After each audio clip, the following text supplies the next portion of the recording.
Hi everyone, I'm Jonas. This is Sublime Media, and we're at the Sublime Media headquarter, my small little boutique of vinyl records.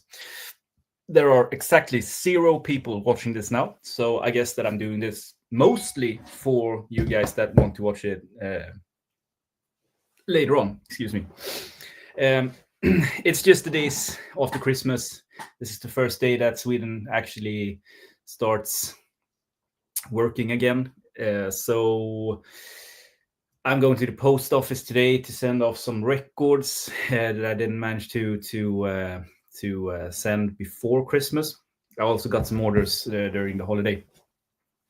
But I just want to show some records, really. I think that every single one of them are for sale. One is sort of reserved, just to give you a glimpse of what I have in stock. Also, some new arrivals that I have to clean them but this is the first sort of glimpse you get of them.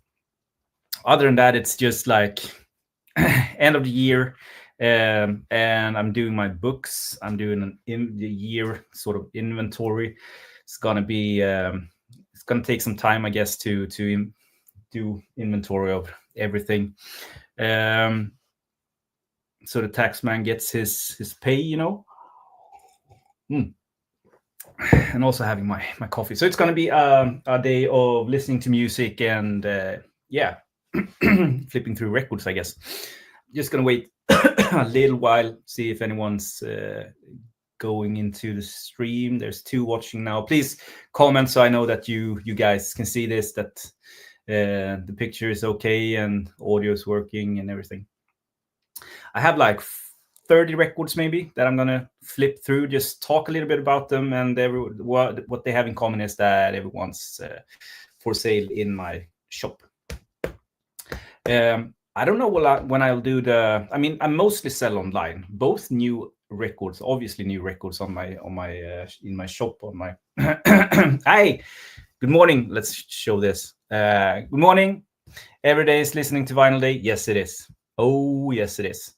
I've had my daughter for 5 days in a row now.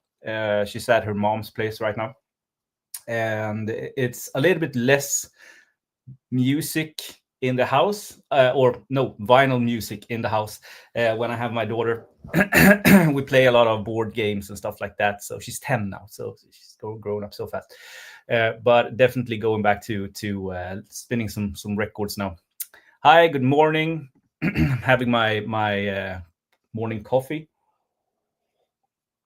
I was actually up 5:30 this morning. I always go up 5:30. I'm a early bird. I go to sleep like 10 o'clock in the evening, so I'm old now. Okay, let's see here. Okay, I'm gonna start showing some records. If you guys have any sort of questions, whatever, how I store my records, how I clean my records, specific questions about pressings, or the stuff that I'm showing you, or only just like, oh, I have that one in this pressing. Just shoot your questions, like this one. How old are you then? Yeah, I'm 41 years old. 41 years old. So yeah, that's the first question. Love it. I think I've shown this in one of these live streams actually, but the United States of America, this is a Psych Classic, and I managed to find this in Dan Bosch. So I thought it would be a cool one to add to the shop, because this is a later pressing, as you can see. This Sunburst, I think a Sunrise labeled, which make this sort of old press, not new, like a reissue-ish of it, like a new press, but an old press, but not at all as expensive as the UK first press or the US first press. I have it at like 29 euro. Maybe that's a little bit too much. Maybe I have to put it down, because it's been standing in shop since then. Bosch, no one has got it. I thought it would be like flying off the shelf. This has also been there for a while. I actually pulled this from my old collection to put in the shop. Summer Games Yucatolonen. It's a great one. Great one. This is, I think this is a Swedish first on Love Records. The Love Record label, which is the best label artwork ever. There's the backside. So a pretty good, clean copy of that if you're into Scandinavian guitar noodling. It's a great one. I don't have a ton of Love Records really, but I mean, I picked them up when I have like maybe a handful, 25, 30 records in my want list on Discogs of Love Records. I could probably dive even deeper into it, in the Love Records catalog. I'll show some more, and then I'll go back to the questions. I think I showed this in my last update, but I wanted to emphasize it even more. I haven't put a price tag on it yet. This is the Smoke. It's Smoke Time. I put this, like, if I would do a top 50 records of all time, this is definitely going to be on that list. I think this is a pop / garage psych masterpiece that is, I mean, it's like Odyssey and Oracle in the sense that every song, continuing from the first one, it starts off amazing, and it almost gets better from that song onwards. Amazing. So My Friend Jack, obviously the sort of the psych classic, but let's see here. You Can't Catch Me. The drums on that one it's like he's on off medication or something. This is the Morgan Bluetown with bonus tracks and so forth. The original press, which I have, is really starting to get up in price, but I think that a lot of copies came to Sweden because I see it here in Sweden, but for money, obviously. But it was only put out in Germany on the Metronome label back in 1967, 68 maybe. This is also one that this is new in stock. Morning with Night Sun, or Morning with Night Sun. I think that's the way it goes. On Hobbit Records. I don't know if this is an official release. The new distributor that I have, where I get these records, I think that most of it is licensed. I try to avoid the unlicensed stuff. I've said it before, but my guide is Discogs. If it's on sale on Discogs and not labeled as an unofficial release, then I put it up in my shop. If it's labeled as an unissued, like a private boot or a private press, I don't put it up there. Not as standard, at least. Some people don't mind. I think that I don't like selling stuff that isn't licensed. Also, from a collector standpoint, I don't like buying stuff that I can't, log, that has a value on Discogs. I don't even know if that even makes sense, but it's like I want to add it to my Discogs database and, see how it evolves value-wise over the years. And if it's an unlicensed or an unissued, then I can't do that. So it's sort of like a part of me is like, the collector's standpoint of it. This is definitely a boot. Definitely a boot. Because I didn't know that it was Cosmic Rock when I got this in stock. I should have done my research better. I have had some Cosmic Rock. I think that every single one of them are unlicensed and like boots. Some of them I think sounds pretty good, but that really doesn't matter. So I have this in shop now, but I won't. I don't think I'll order any anymore. Doesn't like feel good in my tummy with those issues. So continuing on, that was the only new ones that I'm going to show you. I have some new used records that these I have to clean before really evaluating the exact grading on them and so forth.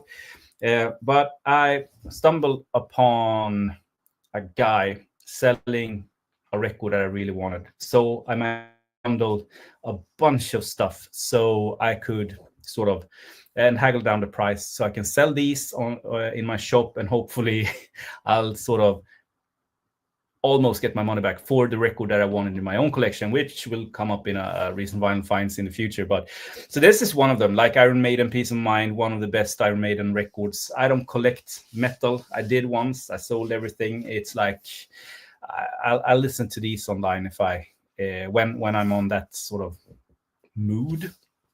But that doesn't mean I don't like the music. I think that Iron Maiden is, when I'm in the mood, it's awesome, especially the early stuff. So this will fly off the shelf or sort of sell for a pretty good. I will do a pretty good sort of. I'll make some money on that. That's the word I'm looking for. Let's do some questions if there are any. Sorry, my daughter bought me Jalen Nguda, Come Around and Love Me. I've heard of him. The album reflects his influence from Motown soul and the 60s brought up to date. That's awesome. I haven't heard about that. I know that you sent gave me the tip on Instagram. Maybe too new for me. I don't know.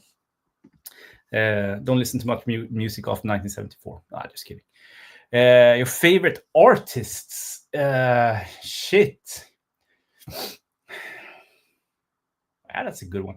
I mean, obviously, Beatles is sort of the best band that I have ever stepped into a studio. So I have to say Beatles. Like, that's my absolute favorite. The Beatles. I could live off only the Beatles records if I had to. Otherwise, I often go to King Crimson because of the sort of the involvement they had over the years, and also the live material. I feel like that is a band that was on top of their game all the way, and also the first, debut record is sort of one of the best records ever recorded. So I think that, Beatles and King Crimson is like the bands for me, the artists that I sort of venture to the most. But then there's a lot. Like I have a super soft spot for Bob Dylan. I mean, he's a master of what he does, obviously. I mean, both musical and lyrically, almost in a league of his own. Led Zeppelin, obviously, also. But yeah, I think that groups, I go for Beatles and King Crimson, and then as like an artist, I think Bob Dylan for me. The Warriors. I've had several copies of this. Always sells. It's an awesome soundtrack for an awesome film. So I grabbed that also. Unfortunately, written on the front of this. Otherwise, I don't know if I can get that P off Darth Vader's helmet, but Empire Strikes Back, great soundtrack also.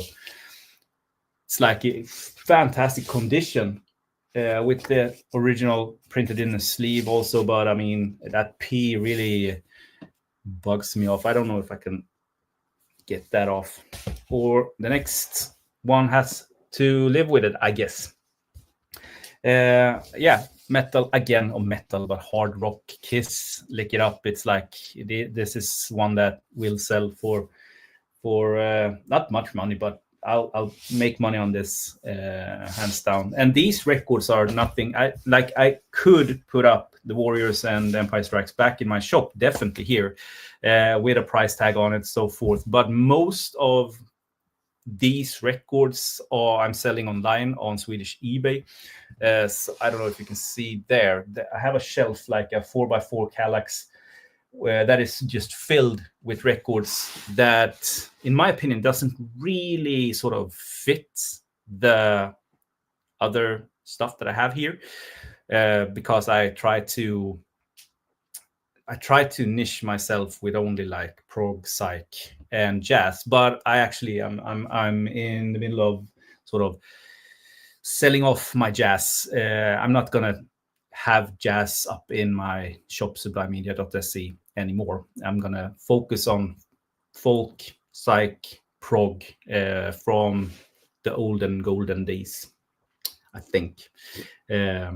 So no more jazz. Maybe I'll have jazz here, and I'll still collect jazz. I love jazz, but no one buys it in my shop. So my customer base, now 1.5 years after I started my business, is like no one buys jazz. So it's not. I can't keep up with putting them up on my site and so forth. It's a lot of work, and I'll rather sort of focus on the stuff that really moves, if that makes sense. Okay, this one also, the Chocolate Watch Band on Big Beat Records, 1984. I don't know if this is I got it for a great price. I know I can either like put it in my own collection or flip it for a profit, definitely. A great band. This is maybe a comp 44. Anyway, great band, awesome artwork also, so that's going to be nice. I don't know if you're into Swedish records. Some of you that watches, you're 9 that watches me right now, but Ebba Grön is also a punk group in Sweden. So this isn't going up to in the shop, but up on Swedish eBay eventually when I cleared the grade bed and taking photos and stuff like that. So Ebba Grön always sells great band. So this is actually sort of reserved for a guy that is interested in, let's see here. Yeah, you can see that Liedglimt by Klaus Schöning. He's interested in that and wanted to bundle it with this one. So I'm cleaning it and hopefully can have a good grading on it. Fläsket brinner, this is one of the best prog records, like top 10, maybe top 15 prog records in Sweden.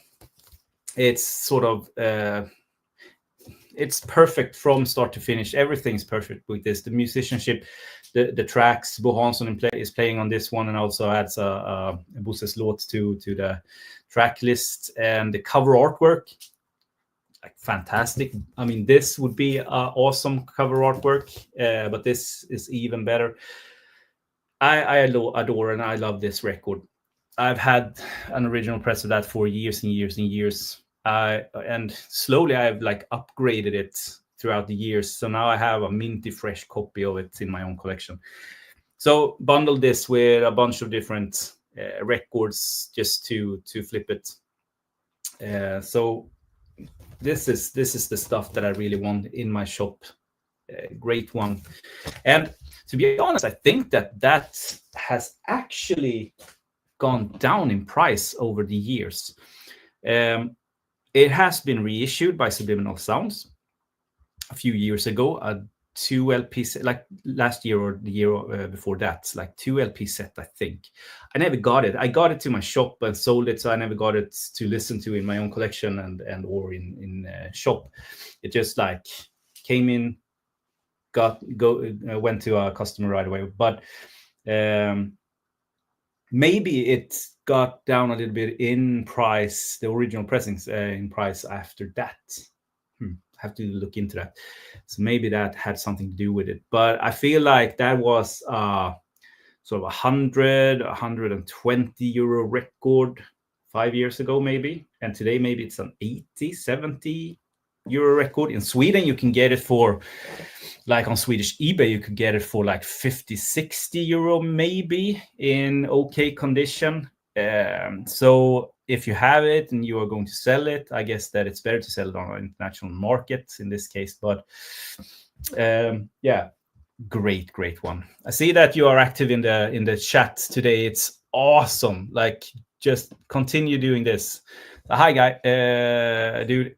So much good music coming from Sweden. I agree. Like, there's a reason why I collect Swedish prog, not only because I'm from Sweden, but there's so much good stuff. Also Swedish jazz and folk. It's insane. Love the Flower Kings. Yeah, I love Flower Kings also. I've listened to them. I don't collect it. I don't buy new music. But I have a lot of friends that collects them. Swedish bands, ABBA, of course, yes. Cardigans, definitely. Swedish by residence now, Shida Shahabi. Okay, I don't know who that is. But Cardigans, I mean, I was listening, starting to really appreciate listening to music when they broke, like in the 90s. And ABBA is actually the first CD I bought was the self-titled ABBA record. Yes, as a prog, I also like Roxette and Per Gessle. I'm actually related to Per Gessle. He's from my town. He's my mother's like second cousin or something like that. So never met the guy, but he lives here in my town still, here and in Stockholm.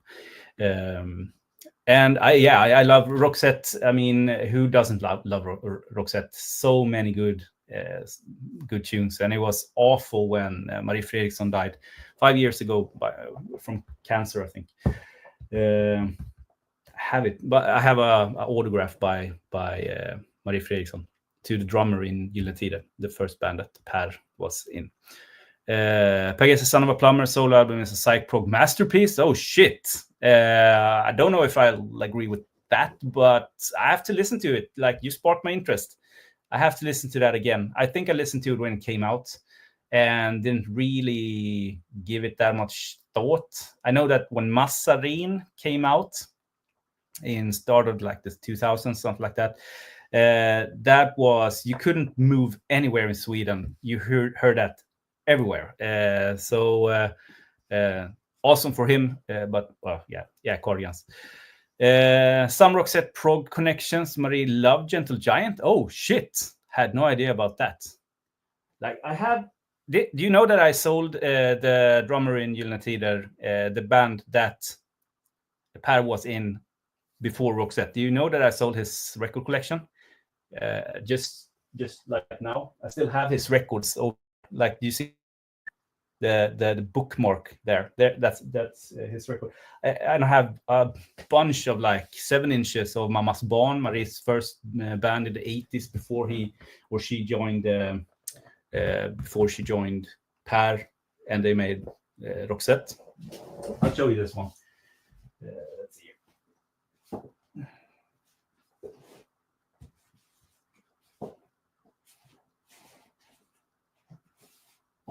Okay, so this is like, I got this to just hold on for him. So Micke Syd is the drummer in Gyllene Tider, as I said. And I sold his records, and he had a bunch of records in his mom's house. He lives in Stockholm now, and they moved to an apartment, so they didn't have room for anything. So he just stuffed his records here by my house, and this was in the pile. So this is to Micke from Marie, 1984. So signed and dedicated to Micke. And I mean, a great record. There she is, beautiful lady, and beautiful voice, obviously. Marie Fredriksson was a hell of an artist here in Sweden. So unfortunate that she got sick. But I had no idea about the Gentle Giant. I mean, how do you know that? Is that in an interview or something like that? And Roxette, on their last gig in Romania, finished their acoustic version of Church of Your Heart with the guitar lines from Yes and You and I. No, shit, that's awesome. Church of Your Heart is actually one of my like top 3 Roxette songs. I think that's a magnificent pop tune. Okay, moving on. Never thought I would talk about Roxette in a live stream, but really cool to do. So thank you. Oh, coffee. Okay, this is also one that I bought to sell in my shop. Unfortunate with the P there again, but other than that, it's in great condition. First press with the original inner sleeve on the Rare Earth label. I have this, but I think that this is actually in better condition than the copy I have in my own collection in the house.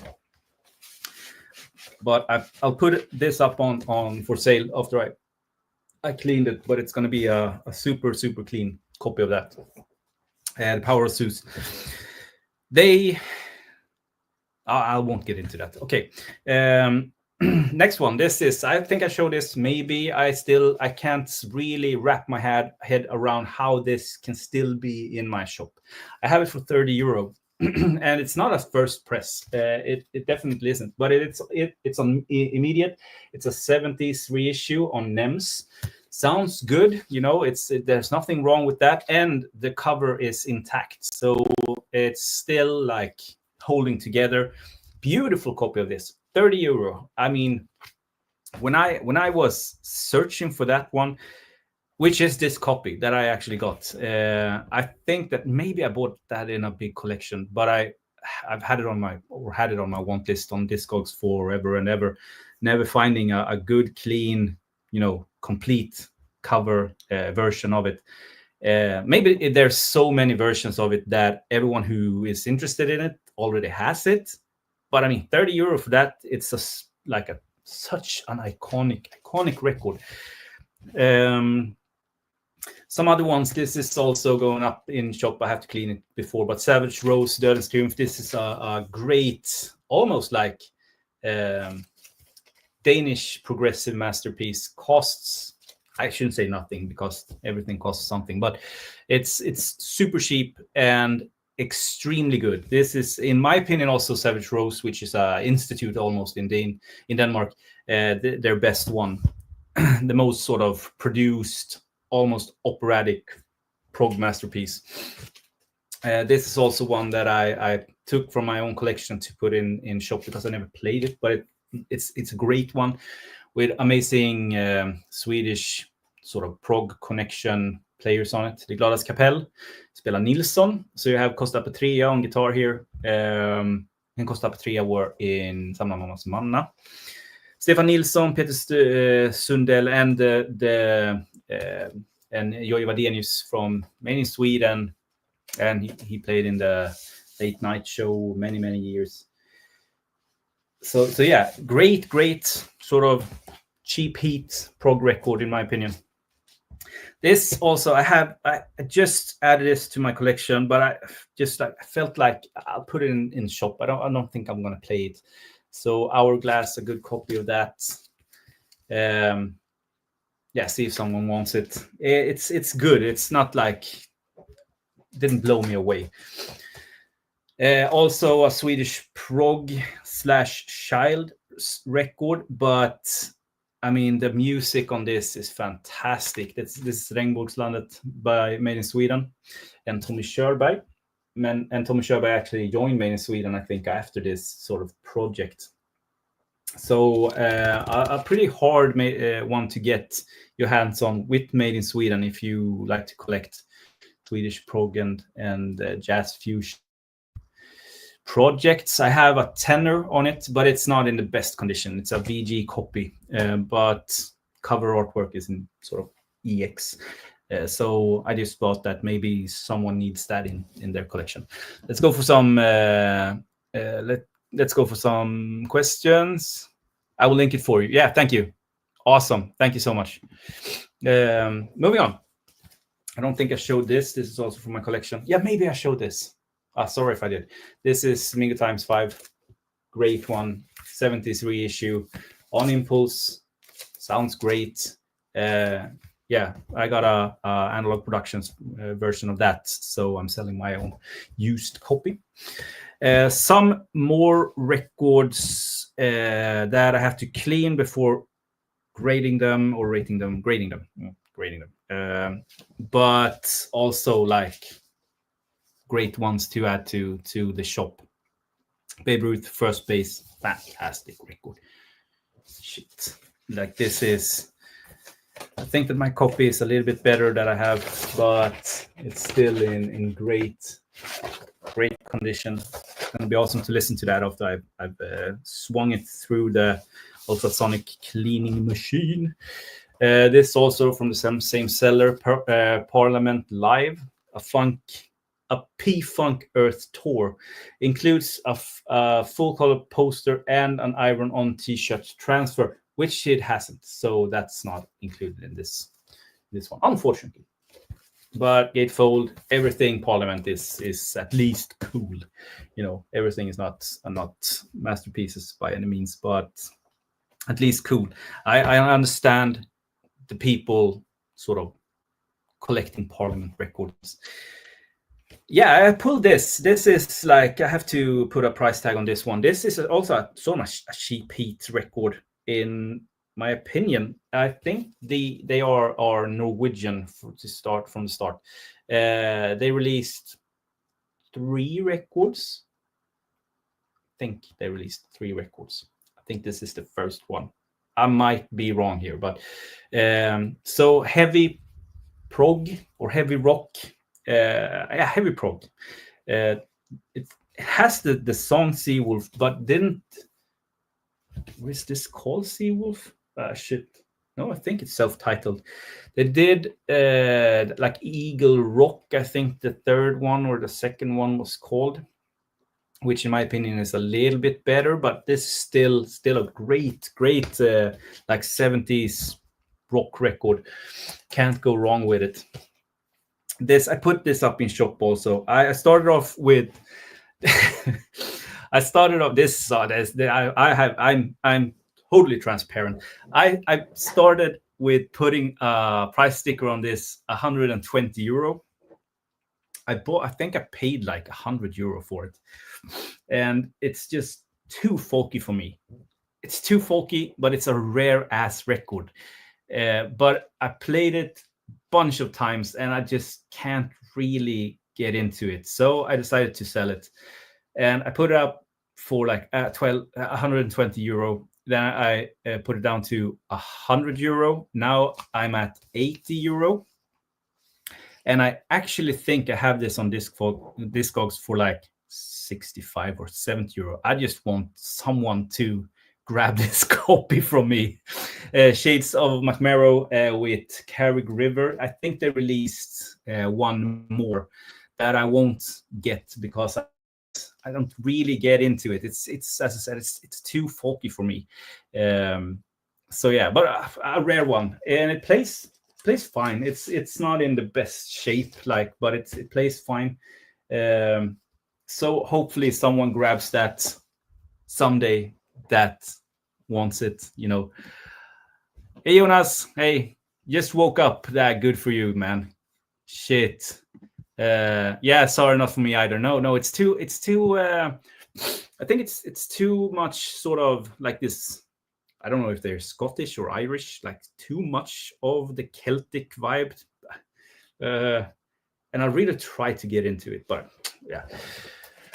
This one also, it's like it's I think it's rare because it's a 90s record, 1992. And I love this. I love the soundtrack to it. It's so dark, and I love the artwork.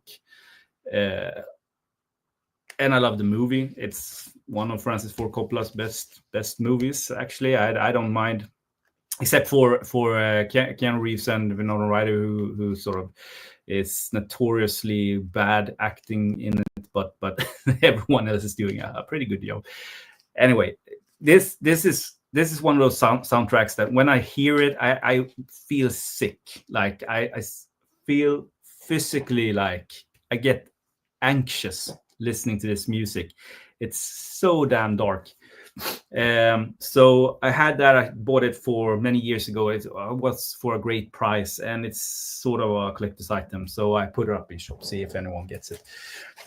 This also a classic in Swedish pop. I think that sometimes it's labeled prog, but it's not a prog record at all. Jan Holm-Sodin, a great one with the original inner sheet. This is also one that I got to flip a few years ago, but it doesn't move. Judah and the Lions Kids These Days. I have it at 40 euro, but it's actually signed by all the members. But maybe a too unknown group for anyone to just run in here and pick it up. This one, Jonas, maybe you, Vinyl Stockholm, maybe you know about this one. It's too much soul and too little rock for me. I sort of blind bought it, and then when I got home realized that it was a promo copy.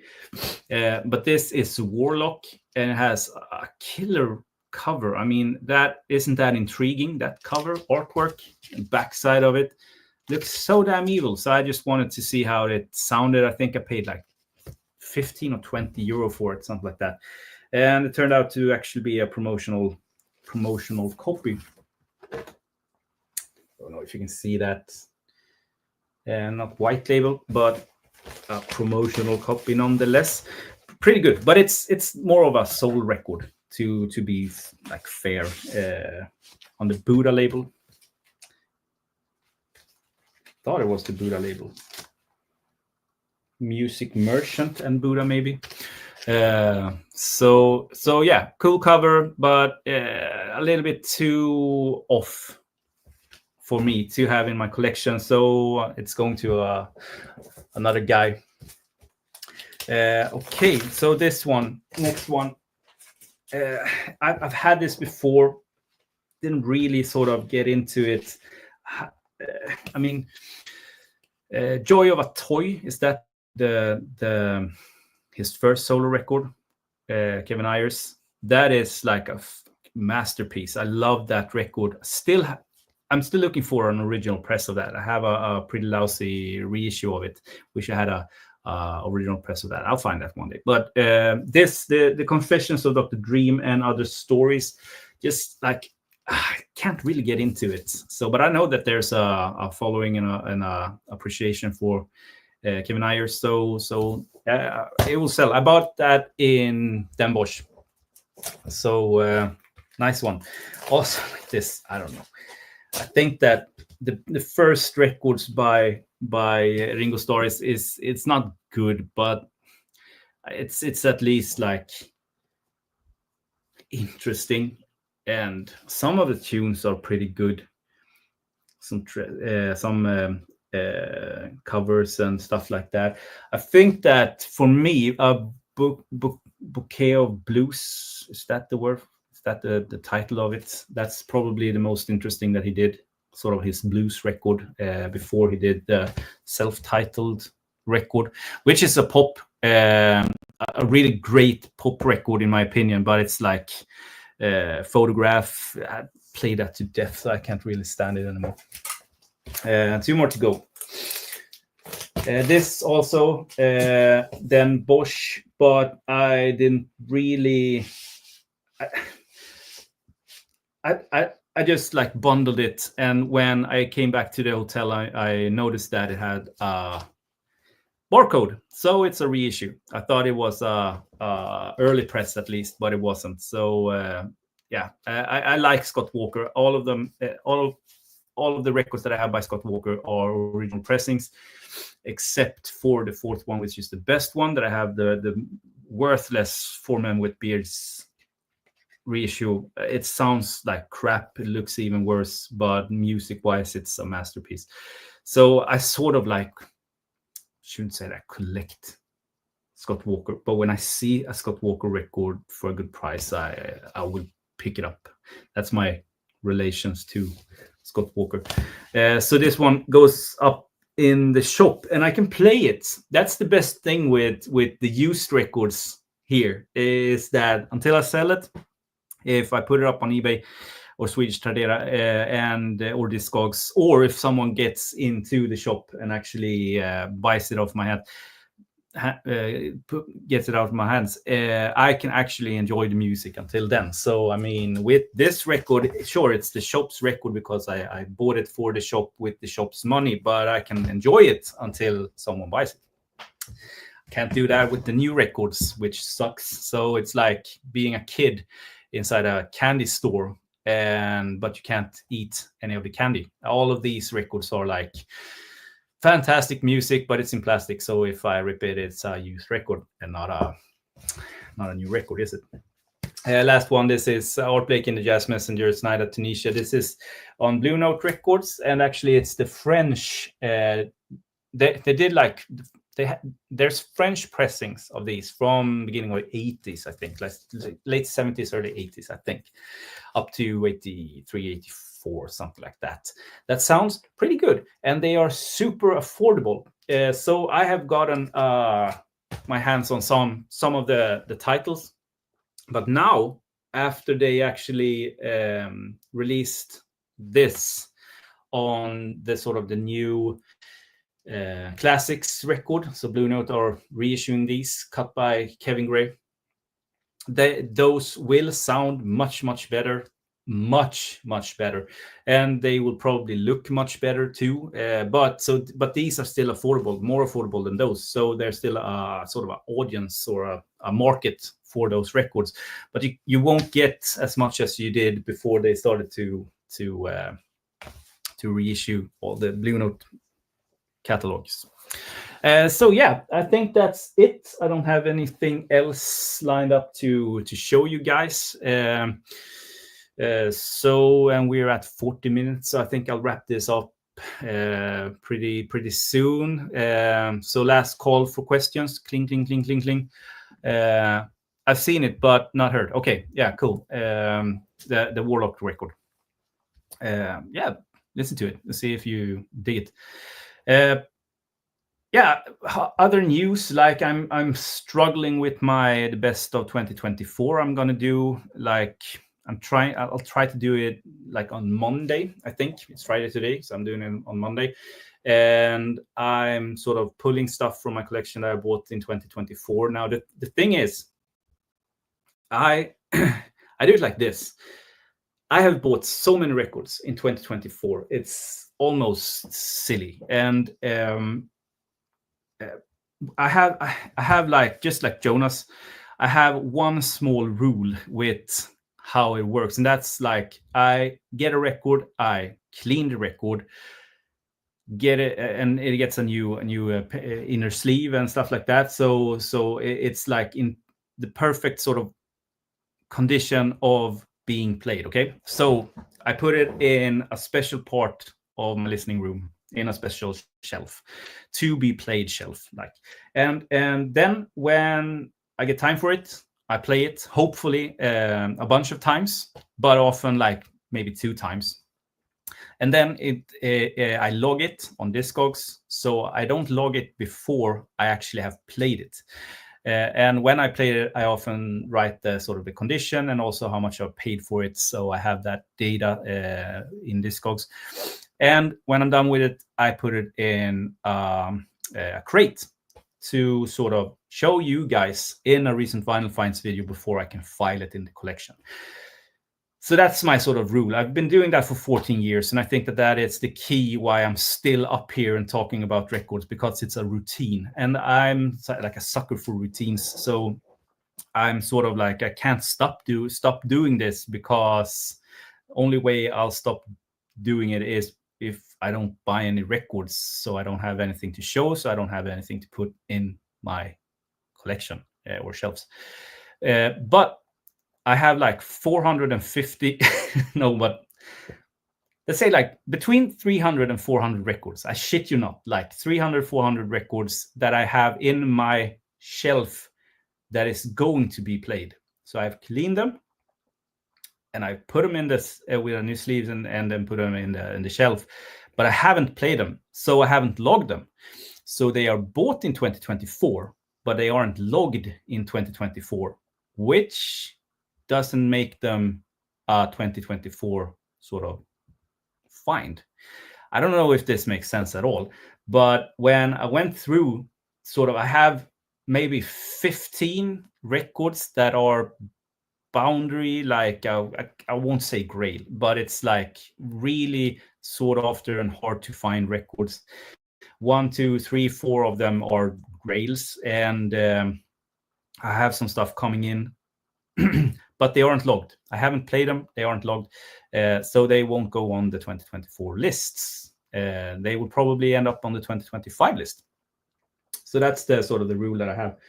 So I'm struggling with like going through from January and pulling records, trying to put them in the order that I think I want them to be shown, and from like 10 to number 1 or 15, or maybe I'll do 20. I don't know.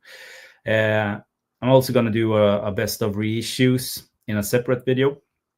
So I'm struggling with that also. I'm going to show some 7-inches actually, top 5 7-inches, because I got some great 7-inches, even if I haven't showed them in any video. And also box sets, but I only bought 3 box sets this year, so it's going to be a short one. I'm going to bundle that in with the 7-inches, I think. So, but it's cool. Like, it's my favorite part of like watching videos and also making that video. It's my favorite of the year, best of 2024, like summarizing the year. And maybe I'll do a separate video also on how it is running a shop 1.5 year after, doing some sort of like sum that up also. I don't know. Let's see here. Jonas asks, I like your system, but 300-400 records to be played. That's a lot. Yeah, I know. It's insane. Like I'm looking at a crate, like one of those, the plastic crates that you can buy on Excel. I don't know what they're called. I think there's room for like 70 records in one of those crates. And here on the floor is one full crate of records to be cleaned that is going into my own collection. Like they aren't even for the shop, it's for my own collection. So it's insane, because I bought so many records this year, and I bought so many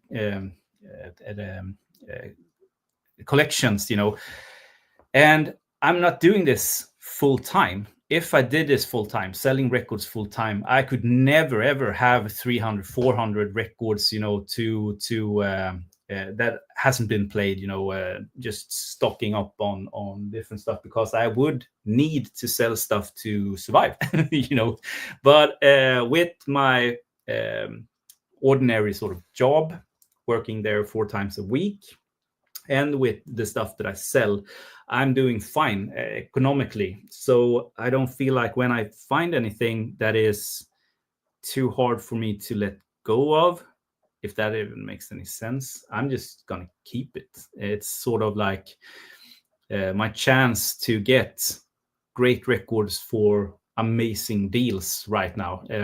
And yeah, and maybe if I'll get to a point where I feel like I can let some stuff go from my collection. Doesn't necessarily has to be the ones that I have now to clean or to play, but just sort of purging stuff from my own collection. Then I'll put that out in the shop. So rotating, a little bit. It's like it's complex. it's this hobby. It's complex. Yeah, I don't know. Boundary, sometimes I feel like it's addiction. Hunting the records down, looking for deals, and when you find a deal, you can't really say no to it. I could write a book about this. Like, I bought one of the most expensive records I bought on Christmas Eve on Swedish eBay. It was like I had my eye on it for some days before, and I knew it was going to end, like the auction was going to end just at the same time as people were eating dinner and Santa Claus was coming, giving out presents to the kids at Christmas Eve. So I sort of like, I thought that maybe people have missed this record. So I'm going to put in an offer for it or a bid on it, like when it's 10 seconds left. And I did, and I won it.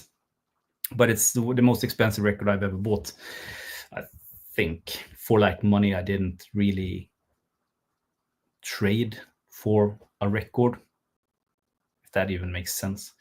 And it's a super rare record, and it looks like it's in great shape and everything. So it's like a fine. But when I sort of saw it, and it's a lot of money, I couldn't really resist buying it. So maybe boundary sickness, I don't know. Tack och önskar er gott nytt år. Yeah.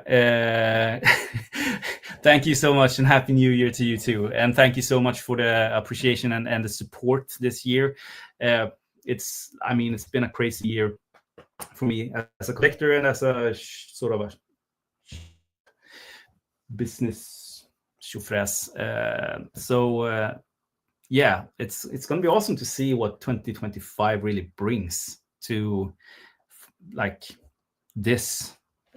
I don't know if I'll keep up doing, like, I've worked my ass off this year to like get people in the shop, because if they get in the shop with the sort of the records that I sell, I knew that I was going to sell them, because I'm sort of one of few that actually sells these records here, and with the records from the States also. So yeah, it's been hard work, many long hours and nights and evenings and stuff like that, but it's so worth it, because it's so damn cool to spread music to people. So yeah, thank you so much, and Happy New Year. What's your cleaning routine? Yeah, I heard sonically cleaning is getting the best reviews now. I'll finish this video off with how I clean records. I actually clean records by ultrasonic. I have a Kermes restoration system. I did a review of that like 2 years ago, so you can go back and watch that video of the Kermes, or just type in Kermes Kirmus and watch that. Now it's a fucking tank, and it's the process that Charles Kermes sort of preach is too time consuming for me, so I don't do it like that. He calls it a restoration system because in his sort of studies, he has seen that you can restore a record with his system. And sure, I think you can if you put the time in. I just use it as an ordinary ultrasonic cleaner that has you can clean 2 records on a 7-inch at the same time. I often I clean records for 5 minutes, a 5-minute cycle. If it's really dirty, if it's just like dusty, I do like a 3-minute cycle. And I put them to dry. Takes maybe a half a day before I can play it, but I can clean like 20-30 records pretty fast with that when I'm working. So I have it here. Just I'm actually cleaning records as we speak. So I'm gonna continue that after this video.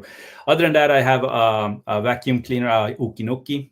I have had that for 12 years, I think, something like that. I got it before my daughter was born, so she's 10 now, so I think like 12 years, something like that. It's also like it's a tank, works perfectly still, no issues whatsoever. But I feel like the ultrasonic is the way to go to really get down in the grooves and get it super duper clean.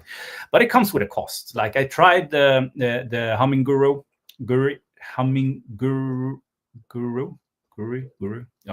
that you can buy on Amazon, and it was okay, but it didn't feel like it really got deep into the grooves.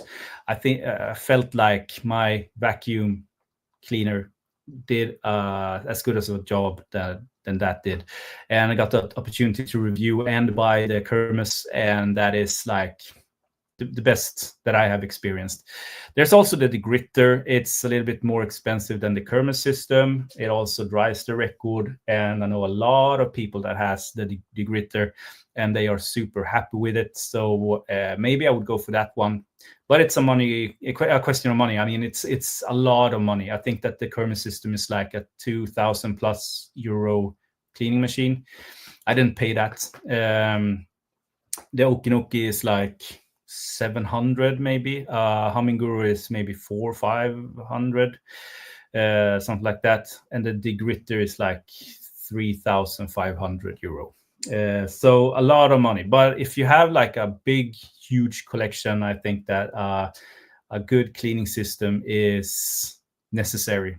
It's a good investment, even better investment than like a new cartridge or turntable or whatever. I feel like always playing super clean records is part of what makes this hobby